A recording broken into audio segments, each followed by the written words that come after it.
Bonjour à toutes, bonjour à tous, j'espère que vous allez bien. Je suis ravie de vous retrouver ici sur ma chaîne et aujourd'hui j'avais envie de vous parler d'un sujet qui est pourquoi initier un travail sur soi.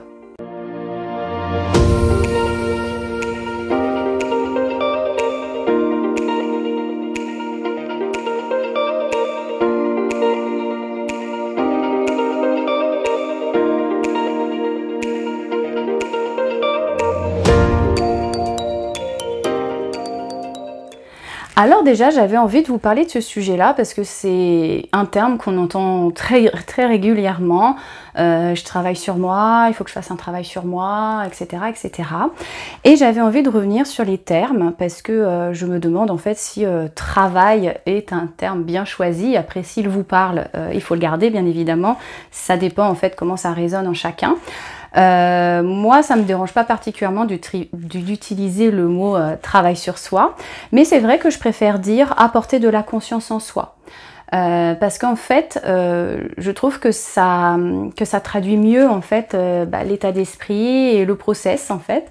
D'apporter de la conscience à l'intérieur de soi, d'apporter de la lumière à l'intérieur de soi, sur ses pensées, sur ses paroles, sur ses actions, sur son fonctionnement en général, pour pouvoir justement se libérer de certaines choses, ou alors renforcer certaines capacités, parce qu'en fait c'est un petit peu ça l'objectif. Donc j'aime bien dire mettre de la conscience à l'intérieur de soi, sur soi. Quand on commence à mettre sa conscience sur quelque chose, bien souvent, on a initié plus de 50% du chemin de guérison, du chemin vers la paix intérieure. Enfin voilà, c'est déjà de porter sa conscience sur un fonctionnement inconscient, c'est déjà énorme. Donc j'aime bien dire, voilà, mettre de la conscience sur soi, porter sa conscience à l'intérieur de soi. Mais on peut garder le terme travailler sur soi si ce terme vous parle mieux. Mais à quoi ça sert en fait d'initier voilà, un travail, un processus de travail sur soi, ou porter sa conscience sur soi, aller voir un thérapeute pour apaiser certaines blessures, apaiser certaines choses, etc. À quoi ça sert concrètement vraiment? Alors, je vous ai listé quelques points qui, pour moi, sont importants. Après, vous prenez ce qui résonne en vous, ce qui ne résonne pas, vous le laissez. C'est vraiment pour vous apporter mon point de vue et peut-être, vous apporter peut-être des clés ou une façon de penser différente qui peut faire des fois des tilts. Donc déjà pour moi, le fait d'initier un travail sur soi, c'est important pour se rencontrer. Pour se rencontrer réellement soi. Parce qu'en fait, des fois on a tendance à s'éloigner de soi-même. Pourquoi? Par rapport au rythme de notre vie, par rapport aux routines, à la vie quotidienne et tout ça, on a tendance des fois à s'éloigner un petit peu de qui on est vraiment, de soi, mais aussi on a tendance à s'éloigner de soi par rapport à quoi? Par rapport à notre éducation, parce qu'en fait nos parents ils nous ont éduqués selon leurs croyances à eux, selon leur vision du monde à eux, selon ce qui était important pour eux, selon leurs blessures à eux, et on a pu être imbibé, imprégné par certains schémas de pensée, par certaines croyances, par certaines limitations, et du coup déjà l'éducation ça peut un petit peu déformé, enfin le mot est mal choisi, mais ça peut déjà un petit peu mettre dans une case, voilà, mettre dans un moule, mouler la personne d'une certaine manière. C'est pour ça que c'est important, une fois qu'on est adulte, de faire le tri dans ce que vos parents vous ont en fait communiqué comme valeur. Est-ce qu'il y a certaines valeurs que vous voulez garder, mais est-ce qu'il y a certaines valeurs que vous voulez vous débarrasser, ne pas garder et intégrer d'autres valeurs qui vous parlent mieux à la place? Et je trouve ça très intéressant de le faire en conscience, ce travail. Voilà, quelles étaient les choses importantes pour mes parents? Est-ce que ces choses-là sont aussi importantes pour moi ou pas? Peu importe que vous validiez toutes les croyances de vos parents, ou les croyances ou les valeurs, si vous avez envie de les valider, mais l'intéressant, c'est vraiment de se dire, voilà, de se poser la question. Est-ce que je les garde, ces croyances? Parce que ça peut être des croyances limitantes, mais ça peut être aussi des croyances aidantes. Mais est-ce que ces croyances, je les garde? Est-ce que ces valeurs, je les garde? Voilà, tout simplement. Donc déjà, l'éducation, ça peut déjà un peu déconnecter de soi-même parce qu'on va être vraiment imbibé dans un schéma qui est le schéma de nos parents. On va être aussi pas mal impacté par des croyances limitantes, que ce soit les croyances de nos parents, les croyances familiales, les croyances de notre entourage, les croyances de la société.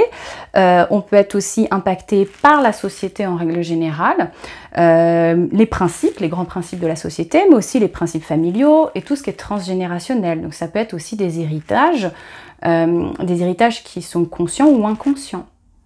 Mais aussi on peut être impacté par nos blessures émotionnelles, etc. J'ai pas fait une liste exhaustive, mais en tout cas voilà, à peu près ce qui peut avoir tendance à vous éloigner de vous, de qui vous êtes, de votre cœur, toutes ces choses-là. Moi j'aime bien dire qu'on est un peu comme des oignons, c'est-à-dire qu'on a plein de couches, que notre essence même, notre potentiel, qui on est vraiment, en fait, notre cœur brillant, notre lumière est au centre, et qu'on a plein de couches qui nous ont peut-être un peu déconnectés, éloignés de ce potentiel, de qui l'on est.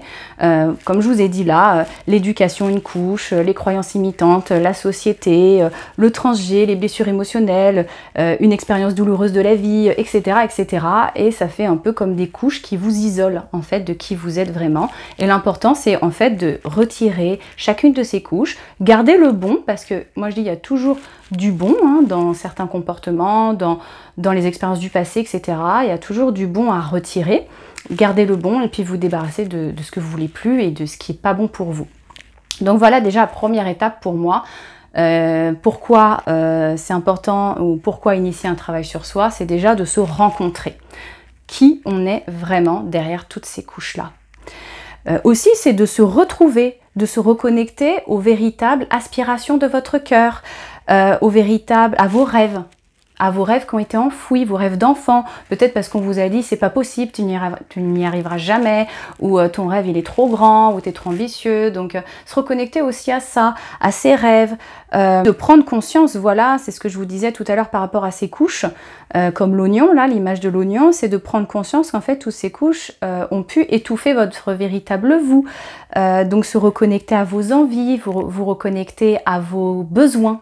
Voilà, donc c'est de se reconnecter à soi. Après s'être rencontré, c'est vraiment de se reconnecter à qui vous êtes vraiment, vos besoins, vos envies, vos aspirations profondes, vos rêves, etc.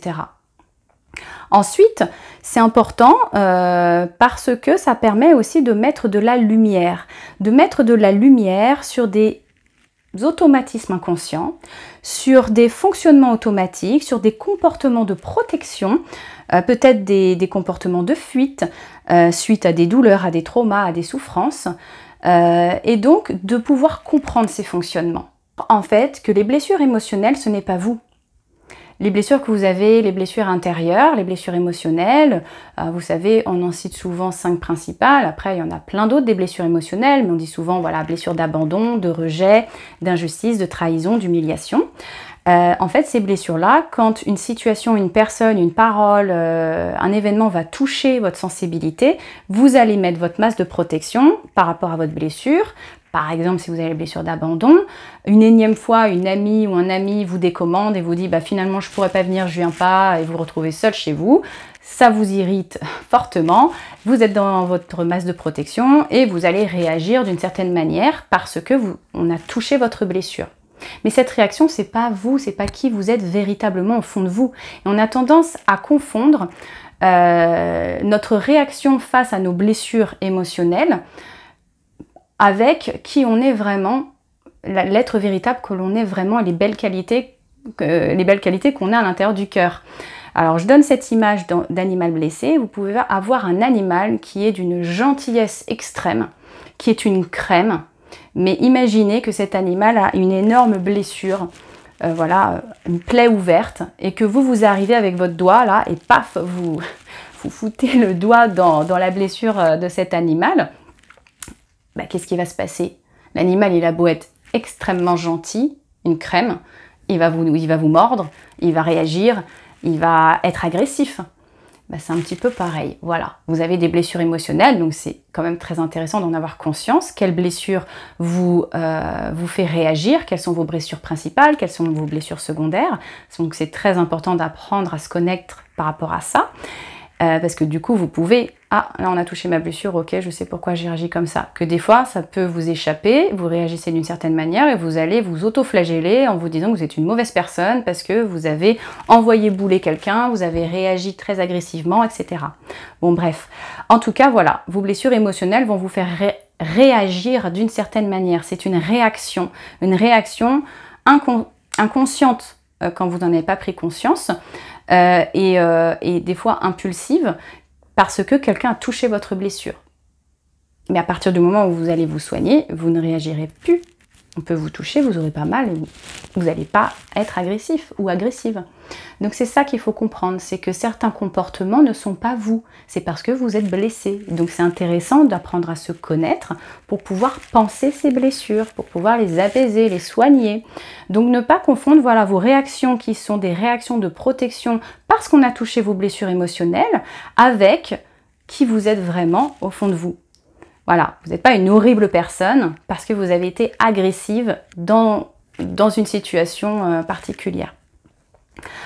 Voilà. Et aussi, je voulais mettre l'accent, c'est que à partir du moment où on a mis de la conscience, on a posé sa conscience sur un fonctionnement, et ben ça permet de comprendre les rouages. C'est un peu comme je viens de vous dire là par rapport aux blessures émotionnelles. À partir du moment où vous avez posé votre conscience en vous disant tiens, j'ai pris conscience que j'ai la blessure d'abandon, donc dans certaines situations je vais réagir de façon agressive parce que je vais me sentir abandonnée, et voilà, vous allez un peu détricoter les événements de votre vie, vous allez comprendre que c'est pas vous et que c'est votre blessure qui vous fait réagir, etc.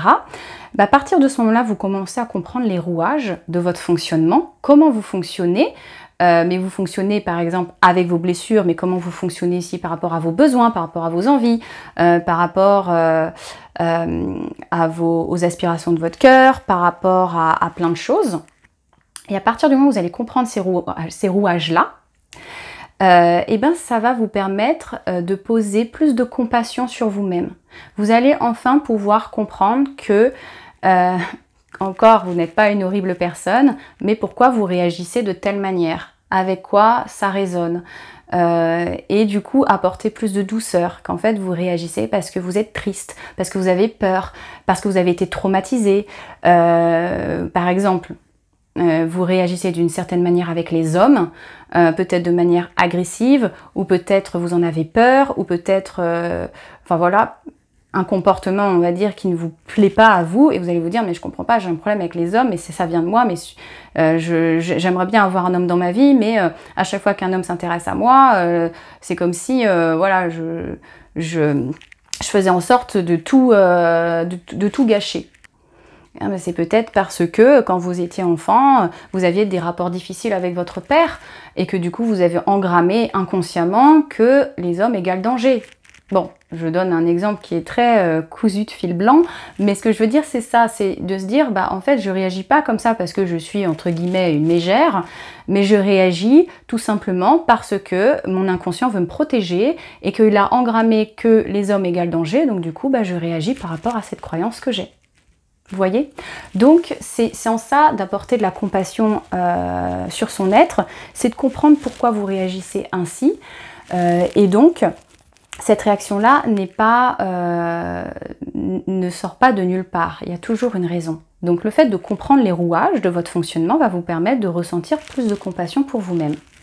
Donc à partir du moment où on a plus de compassion pour soi-même, on a plus d'amour, et ça c'est génial, on est sur le bon chemin, c'est le début d'un chemin plus apaisé. Après voilà, hein, on va à son rythme, c'est marche par marche, c'est petit à petit, mais voilà. En fait, de porter de la conscience en soi, c'est pouvoir regarder à l'intérieur de soi avec la volonté de voir au-delà de vos masques de protection, au-delà de vos blessures, pour pouvoir apporter plus de compréhension et plus de douceur sur votre fonctionnement.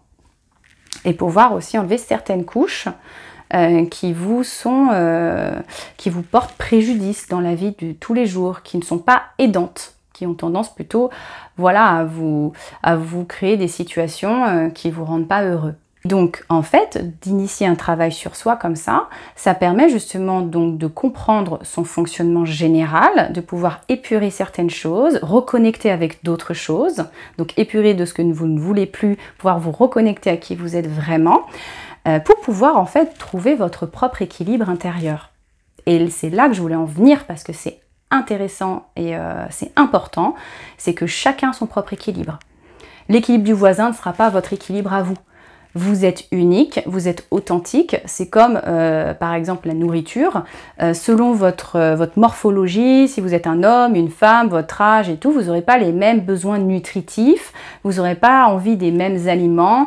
Par exemple, si vous êtes un sportif, vous n'allez pas vous nourrir de la même manière que si vous êtes un enfant ou que si vous êtes une femme enceinte. Enfin bon... voilà, chacun a ses propres besoins nutritifs, a ses propres envies et ses propres goûts aussi. Vous n'allez pas manger les mêmes choses parce que vous n'aimez pas les mêmes choses en termes d'aliments.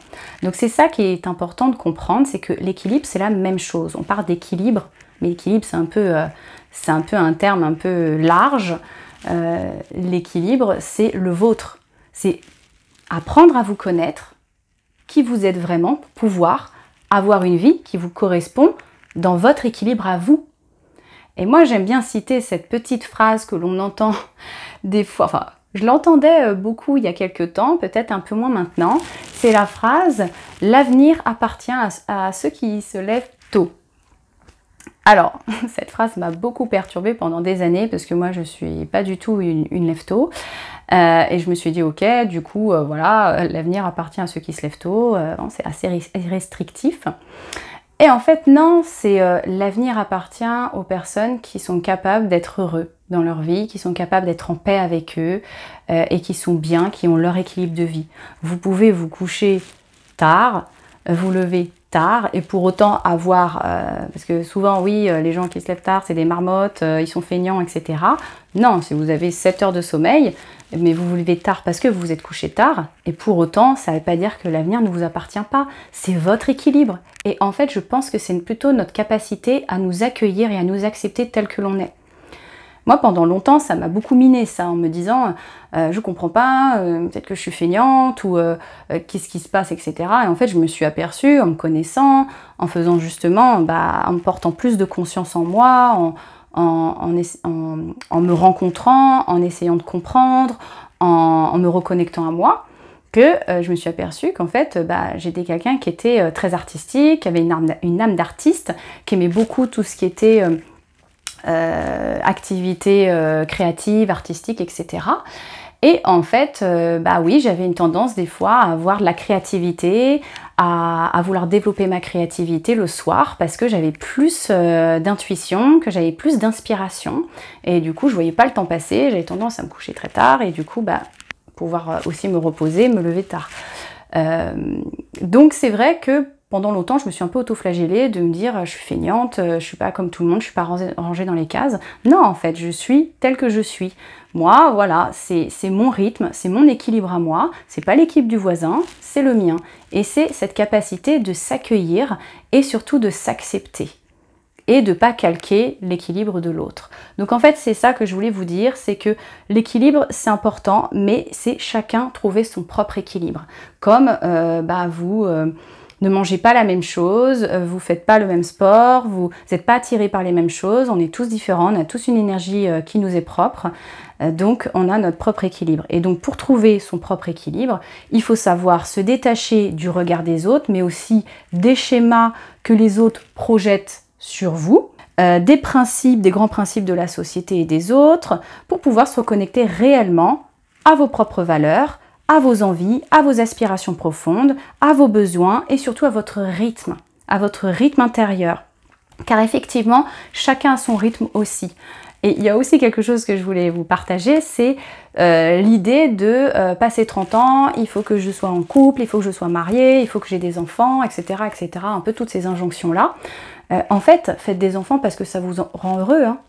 Faites des enfants parce que le fait de devenir papa ou maman, ça va vous donner un nouveau rôle qui va vous permettre de vous rencontrer dans d'autres situations, de vous découvrir, vous permettre de vous dépasser, vous permettre d'apprendre et de grandir avec ce petit être, cette nouvelle personne que vous avez mis au monde, ce nouvel être humain, et d'apprendre à l'aimer, de vous reconnecter à l'amour inconditionnel. En fait, ça va vous permettre de vous challenger, de vous découvrir dans d'autres facettes de votre vie, dans d'autres situations, et vous le faites pour vous, parce que ça vous rend heureux vous, et parce que vous avez envie, en fait, d'être dans ce rôle.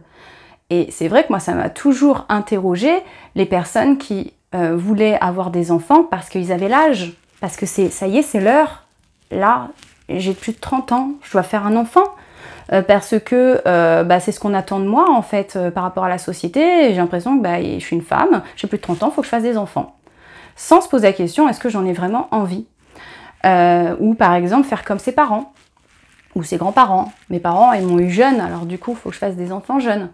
Je vous dis ça parce que c'est des questionnements qui m'ont aussi pas mal fait réfléchir et j'ai été confrontée pas mal à ces injonctions-là aussi. Donc si ça vous permet aussi de vous apporter un peu plus de douceur, de recul et d'apaiser aussi certaines voix dans votre tête qui peuvent voilà, vous être un peu dures, je partage un peu voilà, mes réflexions par rapport à ça. Ou alors faire des enfants parce que voilà, c'est les attentes de la société, comme je vous disais, etc. Pour moi, encore une fois, hein, c'est personnel, ce ne sont pas des bonnes raisons.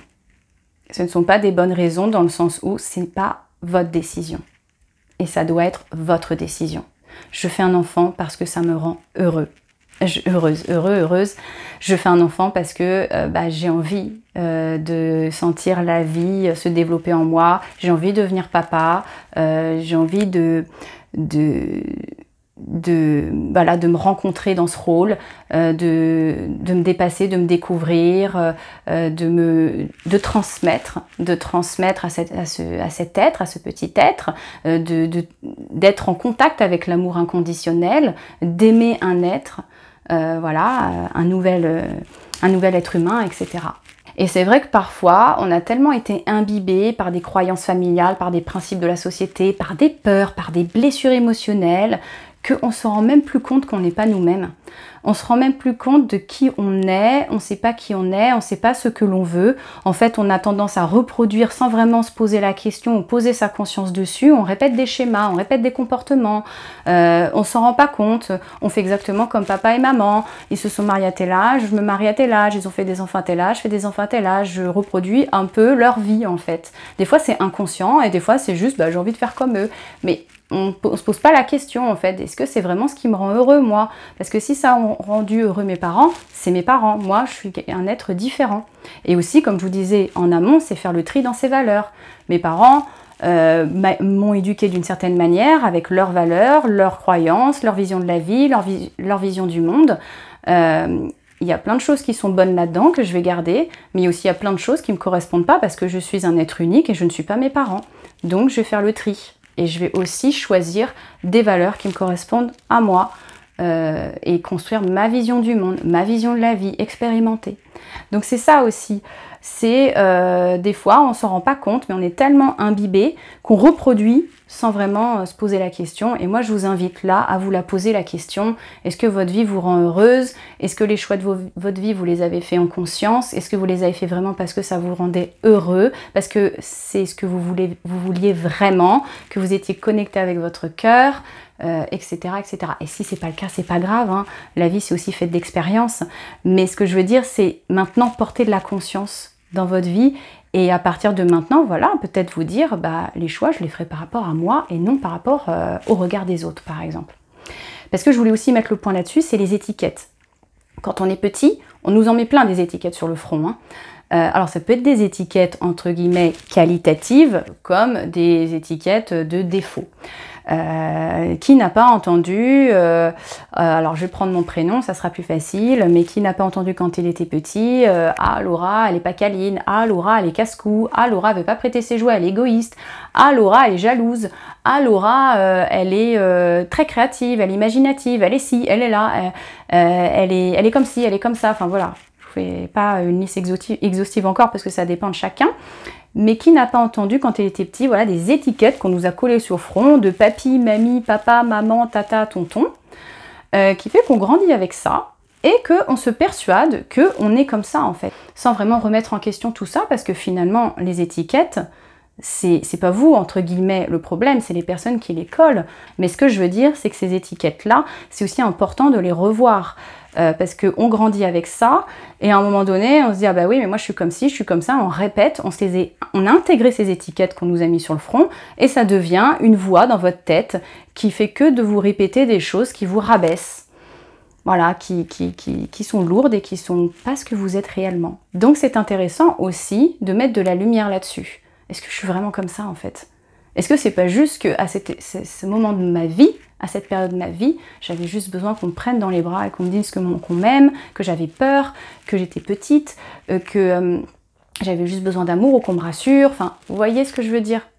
Donc, il y a aussi tout ce système d'étiquettes dans la famille, mais c'est aussi parce que c'est l'histoire aussi des personnes qui mettent les étiquettes, hein, elles-mêmes qui ont été confrontées à, quand elles étaient petites peut-être, des situations où on ne leur a pas donné assez d'amour, etc. Donc il n'y a pas de gentil, il n'y a pas de méchant dans l'histoire. Hein. C'est juste de porter à votre conscience que... de porter à votre conscience que... il faut se détacher de ça et prendre du recul sur voilà, ces étiquettes qu'on nous colle sur le front. Ce n'est pas vous. Enfin, c'est une réaction de vous. Mais est-ce que c'est vraiment vous? Pour moi, ça sert à ça, d'initier un travail sur soi. Donc pourquoi c'est important? Parce que ça sert à tout ça d'initier un travail sur soi. Ça sert à mettre de la conscience en soi pour se reconnecter à qui vous êtes vraiment. Pour pouvoir comprendre votre fonctionnement, pour pouvoir trouver votre propre équilibre, le vôtre, parce que vous êtes quelqu'un d'unique, pour pouvoir vous accueillir et vous accepter dans vos parts d'ombre, mais aussi dans vos parts de lumière, dans les deux côtés, hein, où c'est vrai qu'on a tendance à plus accepter la lumière que l'ombre, mais voilà, vous acceptez dans votre entièreté, toutes vos facettes, et pouvoir avoir la capacité de s'apporter du bonheur et d'être heureux, parce que le bonheur n'a pas qu'une seule définition, chacun a sa propre définition du bonheur. C'est comme l'équilibre. Voilà, on est unique, donc chacun a sa propre définition du bonheur. Le fait de trouver votre équilibre, c'est le fait de vous connaître qui va vous permettre de trouver votre équilibre. Ça sera plus facile de trouver votre équilibre à partir du moment où vous connaissez, en fait. Hein. Donc c'est pour ça que c'est important le travail sur soi, parce que ça permet, comme je vous disais au début, de vous rencontrer, de vous retrouver, de vous reconnecter à vous, de faire ce travail d'épuration, de nettoyage, de ce que vous voulez plus, pour pouvoir aller plus vers vous-même. C'est plus facile quand on se connaît de trouver son équilibre. Je voulais terminer cette vidéo avec...